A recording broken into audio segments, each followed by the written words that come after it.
Court में जजेस की तादाद बढ़ाने का बिल पेश करने की तहरीक सेनेट में पेश। सेनेटर अब्दुल कादिर ने तहरीक पेश की। तहरीक के मतन में कहा गया, सुप्रीम कोर्ट में आईनी केसेस बहुत ज्यादा आ रहे हैं। आईनी केसेस पर लार्जर बेंच बनने से टैक्सेस वाले केसेस दब जाते हैं। पहले ही मुल्क चलाने के लिए हजारों अरब का कर्जा ले रहे हैं। जजेस की तादाद कम है, आबादी में आए रोज इजाफा हो रहा है।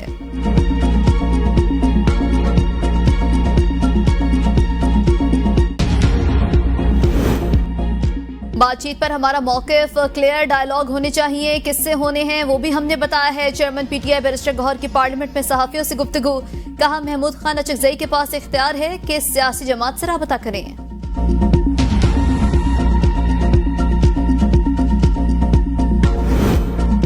PWD की बंदिश के खिलाफ मुलाजमीन का इस्लामाबाद में एहतजाज। श्रीनगर पर धरना। इंजीनियर्स ने एहतजाजन अपनी डिग्रियां जला दी। हुकूमत के खिलाफ नारेबाजी। जॉइंट एक्शन कमेटी PWD से ज़िला इंतजामिया के मुज़ाकरात नाकाम। मुज़ाहिरीन का वज़ीर खजाना और वज़ीर हाउसिंग से मुज़ाकरात कराने का मुतालबा तस्लीम होने तक श्रीनगर हाईवे न खोलने का ऐलान।